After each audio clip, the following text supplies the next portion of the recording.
Guidance నేను మీ మాధురి. ఈరోజు మనం తాడిబండ హనుమాన్ టెంపుల్ దగ్గర ఉన్నాము.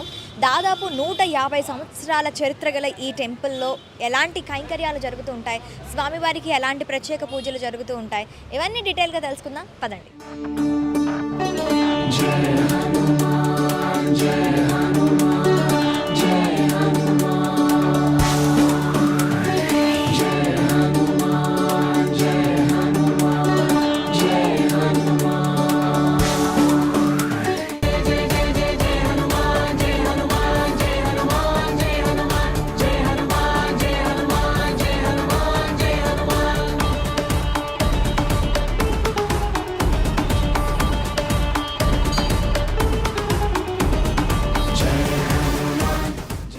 ప్రస్తుతం మనం తాడిబండ హనుమాన్ టెంపుల్లో ఉన్నాం. మనతో పాటు ప్రధాన అర్చకులు శంకర్రావు గారు ఉన్నారు.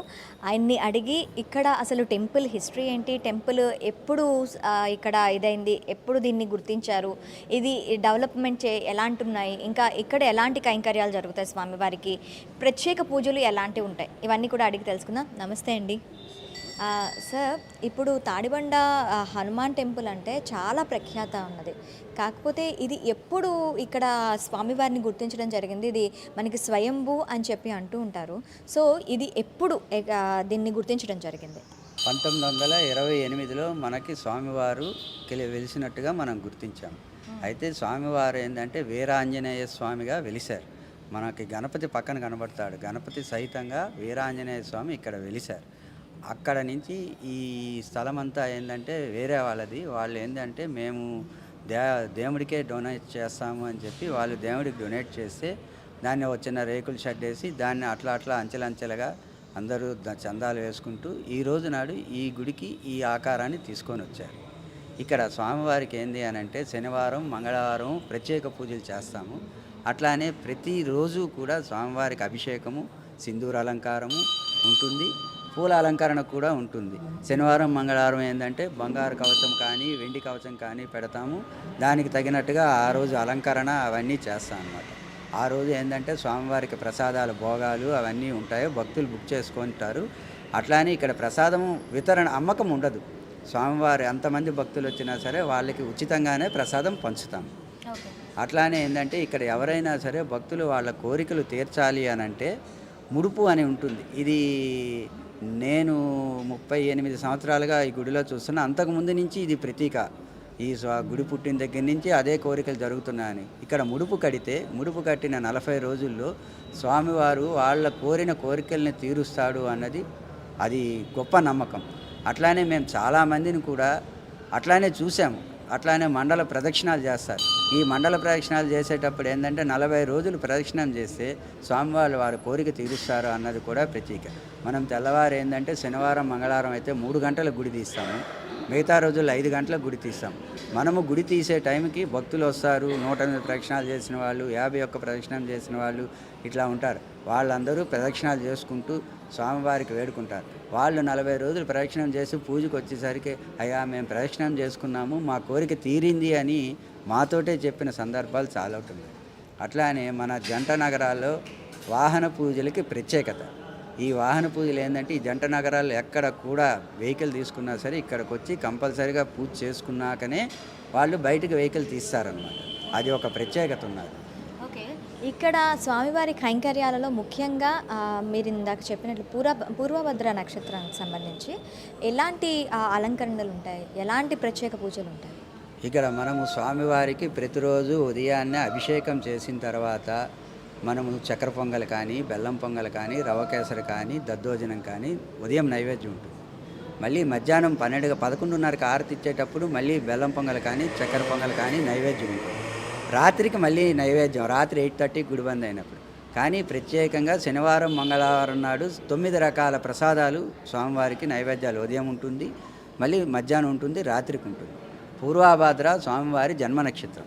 ఆ రోజు నాడు ఏంటంటే ఇంతకుముందు మామూలుగా ఉండేది, కానీ మనకి గుడి ఎండోమెంట్ తీసుకున్న తర్వాత వచ్చే ఈవో మనకి కన్వీనియంట్గా ఉండి స్వామివారికి పూర్వభాద్ర నక్షత్రానికి కాబట్టి ప్రత్యేకంగా ఏదైనా మనం ప్రతి నెల చేయాలి అని ఆమె చెప్పడము, మేము కూడా దానికి సరే అనడం వలన స్వామివారికి మన్య సూక్తం అంటే చాలా ఇష్టం.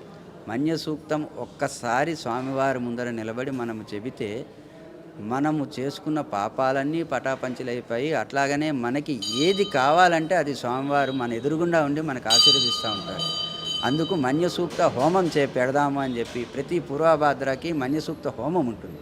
అట్లానే ఏంటంటే ఒక్కొక్క పూర్వభాద్రకి స్వామివారికి ఒక్కొక్క రకమైన అలంకారం, తమలపాకుల అలంకారం అని, తులసి అలంకారం అని, తర్వాత చామంతుల అలంకారం అని, స్వామివారికి వడల ఇష్టం అలాగని వడల అలంకారం అని, ఇక మొత్తం మనకి ఎన్ని అయితే ఉంటాయో అన్ని రకాల అలంకారాలు, స్వామివారికి పండ్లతో అలంకారము, ఇట్లా ఒక్కొక్కటి విశేషంగా చేస్తామన్నమాట. అట్లానే భక్తులు ఏంది అని అంటే ఇన్నాళ్ళు వాళ్ళకి అందుబాటులో లేదు, ఇప్పుడు అందుబాటులోకి వచ్చింది కాబట్టి అభిషేకం చేసుకునే భక్తులు ఆ అభిషేకానికి వస్తున్నారు, హోమం చేసుకునే భక్తులు హోమానికి వస్తున్నారు. అలాగే అలంకారానికి వచ్చే భక్తులు కూడా అలంకారం మేము ఈ నెలలో చేయిస్తామంటే మేము ఈ నెలలో చేయిస్తామని చెప్పేసి వస్తున్నారు. అయితే ఇవన్నీ ఏంటంటే మాకు దేవాలయ అధికారులు మాకు కోఆపరేషన్ చేయడము, మేము ఈ అలంకారాలు చేస్తూ ఉండడము ఇవన్నీ ఒక ఎత్తు అయితే, ఈ అలంకారాలని మీడియా వాళ్ళు ప్రత్యేకంగా వచ్చి ఈ అలంకారాలని భక్తులకు చూపించి ఈ దేవస్థానం యొక్క ప్రత్యేకత ఇదని చెప్పడం వల్ల కూడా ఇంకా భక్తులు బాగా, మేము మొన్న టీవీలో చూసామండి, చాలా అలంకరణ బాగుందండి, ఆ అలంకారం మేము చేసుకుంటే బాగుంటుంది. ఇట్లా మీడియా వాళ్ళు కూడా స్వామివారి యొక్క గొప్పదనాన్ని గుర్తించి వాళ్ళు ప్రజల్లోకి తీసుకొని వెళ్ళారు. కాబట్టి స్వామివారికి ఎటువంటి లోటు లేకుండా ప్రతి పూర్వభాద్రకి ఒక్కొక్క రకమైన, ఒకరోజు అరటి చెట్లు గంధమాదన దీంట్లో ఉండాలని చెప్పి స్వామివారికి ఒకరోజు మొత్తం దేవాలయంలో అరటి చెట్ల అలంకారం. అట్లాగే ఏంటంటే ఆయనకి ఏమైతే ఇష్టం ఉంటాయో అన్ని రకాలతోటి స్వామివారికి ప్రతి పూర్వభాద్రకి అలంకారం చేస్తాం. అలంకారం చేసిన తర్వాత వచ్చే భక్తులకి ప్రసాదాలు ఇస్తాము, ఎవరైతే చేయించుకున్నారో వాళ్ళకి. అలాగనే గుడికి దేవాలయానికి వచ్చే ప్రతి భక్తుడికి ఉచితంగానే ప్రసాదం పెడతాం. ఇది ఈ దేవాలయం యొక్క ప్రత్యేకత. ఇక్కడ మనకి చుట్టూరుతా కూడాను పెయింటింగ్స్ ఉన్నాయి. ఈ పెయింటింగ్స్ వెనకాతల కూడాను ఒక ఇది కథ స్టోరీ దాగి ఉందని చెప్తూ అన్నారు. ఇవి సుందరకాండ నుంచి తీసుకున్న ఘట్టాలా లేకపోతే వేరే ఎక్కడి నుంచైనా తీసుకున్న ఘట్టాలా? స్వామివారు జీవిత చరిత్ర అంటే జనరల్గా మనం ఆంజనేయ స్వామి అంటే రామాయణం అనుకుంటాం. ఎందుకంటే రాముడికి ఆంజనేయ స్వామికి ఉన్న అవినాభావ సంబంధం వల్ల ఏంటంటే ఆంజనేయ స్వామి రామాయణం అంటాం. కానీ ఆంజనేయ స్వామి జీవిత చరిత్ర పూర్తిగా తెలుసుకోవాలి అనుకున్న వాళ్ళు ఎవరైనా సరే పరాశర సంహిత అనే ఒక గ్రంథం ఉన్నది. ఆ గ్రంథము 18 వాల్యూమ్స్ ఉంటాయన్నమాట. ఆ గ్రంథంలోని చూస్తే మనకి స్వామివారి యొక్క మొత్తం జీవిత చరిత్ర మనకి తెలుస్తుంది. అట్లానే ఈ దేవాలయానికి వచ్చిన తర్వాత ఉష్ణవాహనం, ఉష్ణం అంటే ఒంటె, ఉష్ణవాహనము ఎందుకు పెట్టారని చాలామంది భక్తులు అడుగుతారు. ఉష్ణవాహనము స్వామివారికి వాహనము. ఎందుకు ఉష్ణ అనే చాలామంది ఏంటంటే గజవాహనం ఉంటుంది, అంశవాహనం అంటే ఒంటె, గజవాహనం ఉంటుంది, అంశవాహనం ఉంటుంది, గరుడ వాహనం ఉంటుంది. ఉష్ణవాహనం చూడలేదు. ఉష్ణవాహనం అంటే స్వామివారు ఆంజనేయ స్వామి అంటే వాయువేగం, వాయుదేవుడు పుత్రుడు వాయువేగంతో ప్రయాణిస్తూ ఉంటాడు. ఆ వాయువేగంతో ప్రయాణించినప్పుడు నేను స్మరించుకుంటే స్వామివారు గాలిలో వచ్చి రాను, మనకు గాలి కనబడదు. అట్లానే స్వామివారు వచ్చి వెళ్ళిపోయారంటే నేను వచ్చిన వెళ్ళిపోయాను అంటారు. కానీ గాలి మనకు కనబడుతూ స్వామివారిని మనం చూడలేము. అందుకు ఒక భక్తుడు ఆయన గురించి తపస్సు చేసి, స్వామి నువ్వు వాయువేగంతో వచ్చిపోతుంటే నిన్ను కనులారా వీక్షించాలంటే భక్తుడి వశం కావట్లేదు, కాబట్టి నువ్వు అతి నెమ్మదిగా నడిచే దీని మీద వస్తే, జంతువు మీద వస్తే, వాహనం మీద మిమ్మల్ని కనులారా తరిస్తాము అని చెప్పి భక్తుడు కోరుతాడు. ఆ కోరిక మీద అతి నెమ్మదిగా నడిచే వాహనము ఒంటె. అయితే మనం తాబేలు కూడా ఉంటుంది అని, అది కూడా నెమ్మదిగా నడుస్తుంది అని అందరూ కొంతమంది క్రాస్ చేశారు. కాకపోతే ఏంటంటే అది ద్విచరము, అవతల అటు ఉంటుంది, యువతలు ఇటు ఉంటుంది. కానీ ఈ ఒంటె అన్నది ఇటు పక్కనే, ఎంత ఇసుకలోనైనా సరే ఎక్కడైనా సరే నిదానంగా దాని యొక్క పద్ధతిగా అది చేసుకుంటూ వెళ్తుంది. కాబట్టి ఒంటెని వాహనంగా చేసుకొని స్వామివారికి కళ్యాణమైంది. కళ్యాణము అదేంది, బ్రహ్మచారి కదా అంటారు. ఎప్పుడైనా సరే మగవాడి జీవితంలో 3 దశలు ఉంటాయి. ఆ 3 దశలు ఏంది అనంటే బ్రహ్మచారి, గృహస్థ బ్రహ్మచారి, సంసారి. బ్రహ్మచారి అంటే పూర్తిగా పెళ్లి చేసుకునేవాడు, గూటక బ్రహ్మచారి అని కూడా అంటారు వాళ్ళని. గృహస్థ బ్రహ్మచారి అంటే పెళ్లి చేసుకుంటాడు కానీ సంసారం చేయడు అనమాట. స్వామివారు కూడా సూర్యదేవుడి దగ్గర విద్యను అభ్యసిస్తున్నప్పుడు నవవ్యాకరణాలు నేర్చుకోవాలంటే గృహస్థుడికి మాత్రమే చెప్తాము అని చెప్పి సూర్యుడు అంటాడు. అయ్యా నేను బ్రహ్మచారిని, పెళ్లి చేసుకోమంటే నాకెట్లా కుదురుతుంది? మరి నువ్వు పెళ్లి చేసుకోకపోతే నువ్వు చెప్పనంటే నేను పండితుడిని ఎట్లా అవుతాను? ఈ చిక్కుముడికి అర్థం నువ్వే ఇవ్వాలంటే అప్పుడు ఆయన చెప్తాడు, నువ్వు వివాహం చేసుకో, సంసారం చేయకు. ఈ కల్పంలో నీకు వివాహం అవుతుంది, ఆమె తపస్సుకు వెళ్ళిపోతుంది.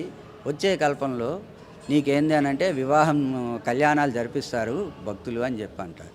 అంటే మరి అట్లా అంటే నువ్వు గృహస్థ బ్రహ్మచారిగానే ఉంటావు అని చెప్పి చెప్తాడనమాట. అందు గురించని పెళ్లి చేసుకున్నా సరే ఆయన బ్రహ్మచారిగానే ఉన్నాడు.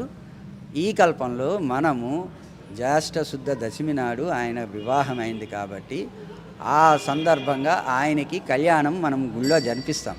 కాబట్టి ఆ భక్తుడు కోరిక మీద ఏంటంటే సువర్చలాదేవి, ఆంజనేయ స్వామి భార్య పేరు సువర్చలాదేవి, ఆమెను తీసుకొని సతీ సమేతంగా ఉష్ణవాహనాన్ని అధిరోహించి ఆ భక్తుడికి దర్శనమిచ్చి, ఇక నుంచి ఏ భక్తుడికైనా సరే నిన్ను స్మరించుకుంటే నువ్వు నెమ్మదిగా రావాలి కాబట్టి వాహనాన్ని అధిరోహించి రానాయన అని చెప్పి ఆ భక్తుడి కోరిక మీదని ఉష్ణవాహనం మీద వస్తూ ఉంటాడు.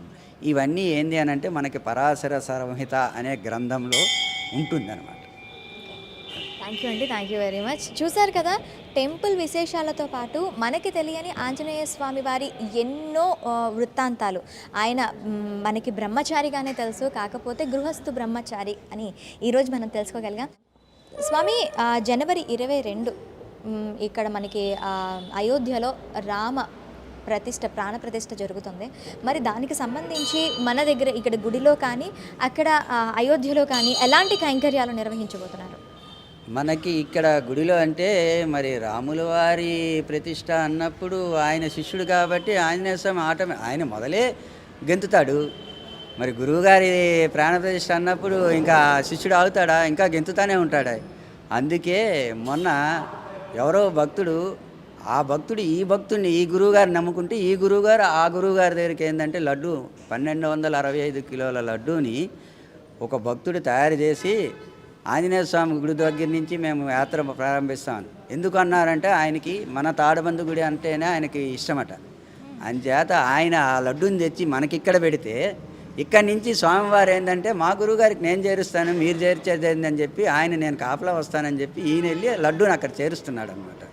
అంచేత ఏంటి అని అంటే రకరకాల మంది భక్తులు, అది ఏమైనా చిన్న కార్యక్రమం కాదు కాబట్టి ఎవరికి తోచిన విధంగా వాళ్ళు తీసుకొని వెళ్తున్నారు, ఎవరు ఉడతా భక్తిగా వాళ్ళు చేస్తున్నారు. అయితే ఆ కార్యక్రమంలోని మా స్వామివారు మాకు ఆదేశించింది ఏంది అని అంటే మనందరం అనుకుంటాం మేము చేస్తూనే ఉంటాం, మనం చేయట్లేదు. ఆయన స్వామివారు మాకు ఇచ్చింది ఏంది అని అంటే, బాబు మా గురువుగారి ప్రాణప్రతిష్ఠ జరుగుతుంది, మన గుళ్ళో కూడా ఏదైనా చేయాలి కాబట్టి కార్యక్రమాలు పెట్టండి, ఏదైనా చేద్దాము అని మా గురువుగారు మాకు చెప్తున్నారంటే ఆయన డైరెక్ట్గా వచ్చి చెప్పరు, ఎవరి ద్వారా ఆదేశం వస్తుంది. మాకు ఆదేశాన్ని అనుసరించి ఆ రోజు ఏంటంటే ఉదయం ఈయనకి ఇష్టమైన మణిసూక్తంతో అభిషేకం, ఈయనకి బలం రావాలి కదా, మళ్ళీ గురువుగారి కార్యక్రమంలో డ్యాన్స్ చేయాలంటే ఈయనకి బలం రావాలి కాబట్టి ఈయనకి మణిసూక్తంతో అభిషేకం చేసి, అట్లానే ఏంటంటే రామనామ సంకీర్తన చేసి అభిషేకం అవగానే రామనామ సంకీర్తన పెట్టి, అట్లానే వాళ్ళ గురువుగారికి ఇష్టమైన తులసి దళాలతో ఈయనకి అర్చన చేసి, అట్లానే సాయంత్రం ఏంది అని అంటే సుందరాకాండ సహితంగా రామనామ సంకీర్తన అని ఒక కార్యక్రమం పెట్టి, ఆ కార్యక్రమాన్ని కూడా స్వామి భక్తులందరికీ వీణులుగా వినిపించాలని మేము ఆ రకంగా ఇక్కడ కార్యక్రమాలు పెట్టాం. అయితే జనరల్గా మా టైమింగ్స్ ఏంటంటే ఉదయం 5 గంటల నుంచి 11:30, సాయంత్రం 4:30 నుంచి 4 గంటల నుంచి రాత్రి 8:30కి మేము బంద్ చేస్తాం. కానీ వీళ్ళ గురువుగారు ప్రతిష్ట మాకు ఈయన గురువుగారు కాబట్టి ఈయన సంతోషంగా ఉండడానికి ఆ రోజు భక్తులకు కూడా దర్శనం చేసుకోవడానికి అవకాశం ఇవ్వాలని ఆ రోజు మొత్తంగా గుడిని తీసిపెట్టి ఉంచి ఆ గురువుగారి తాలూకా ప్రోగ్రామ్ని లైవ్ పెట్టించడానికని ఇక్కడ పెద్ద స్క్రీన్ ఏర్పాటు చేసి, ఆ స్క్రీన్ ద్వారా మన గుడికి వచ్చే భక్తులు, అక్కడికి వెళ్ళలేని వాళ్ళు ఇక్కడికి వచ్చి దర్శించుకునే వాళ్ళు చాలామంది ఉంటారు కాబట్టి ఈ స్క్రీన్ ద్వారా వాళ్ళు కూడా దర్శించుకోవాలని చెప్పి కోరిక మీదని స్క్రీన్ పెట్టించి భక్తులందరికీ దర్శన కార్యక్రమాన్ని ఏర్పాటు చేసి, అట్లానే మన గుడిలో మనము ఉడతాభక్తిగా మనం ఇవన్నీ చేస్తూ ఉన్నాం అన్నమాట. ఇది మేము మా గుడిలో శ్రీరామ అయోధ్యలో ప్రతిష్ఠ కార్యక్రమం తరఫులో మా గుడి నుంచి మేము చేస్తున్న ఈ చిన్న కార్యక్రమం అన్నమాట. అయితే ఇప్పుడు ఆ రోజు బాలరాముడికి ప్రతిష్ఠ కాబట్టి ఇంకా ఎలాంటి కార్యక్రమాలు ఉండబోతున్నాయి? ఆ రోజు నాడు చాలామంది, అది మనము మాటలలో చెప్పాలనేటటువంటి కార్యక్రమం. అట్లానే నేను చెప్పడానికైనా మీరు అడగడానికైనా మనకే మాటలు వణుకుతున్నాయి. ఎందుకంటే ఆ నామం తలుచుకుంటేనే మనలో ఒక వైబ్రేషన్ వచ్చేస్తుంది. మనం అది ఏంది అని అంటే వరల్డ్ వైడ్గా జనాలు ప్రపంచ భక్తులు వస్తున్నారు. దానికి కార్యక్రమాలకు ఒక్కొక్కటి చేస్తూ ఉన్నారు. ఒక్కొక్కరు ఒక్కొక్క రకంగా ఇది చేస్తూ ఉన్నారు. కాబట్టి ఇది నభూతే నభవిష్యత్ అన్నట్టుగా ఉంటుంది అని ప్రతి ఒక్క భక్తుడు నమ్ముతున్నాడు. కాబట్టి ఆ రేంజ్లోనే ప్రతిష్ట ఉంటుంది. అంతకి ఇంకా ఏమాత్రం తగ్గదు అని మా నమ్మకం. థ్యాంక్ యూ అండి, థ్యాంక్ యూ వెరీ మచ్. చూసారు కదా, జనవరి 22న ఇక్కడ కూడా అక్కడ పోటీ పడుతూ ఇక్కడ కూడా స్వామివారికి కైంకర్యాల్లో భాగంగా ప్రత్యేక పూజలు నిర్వహిస్తాము. అక్కడ ఏదైతే అయోధ్యలో ప్రాణప్రతిష్ఠ జరుగుతుందో ఆ ప్రాణప్రతిష్ఠకి సంబంధించి ఏదైతే పూజలు అక్కడ నిర్వహిస్తుంటారో వాటిని ఇక్కడి భక్తులు, అక్కడికి వెళ్ళలేని భక్తులు ఇక్కడికి వచ్చి లైవ్ స్క్రీన్ ద్వారా చూసే అవకాశాలు కూడా కల్పిస్తున్నామంటున్నారు. మరొక అంశంతో వస్తాం. Stay with us.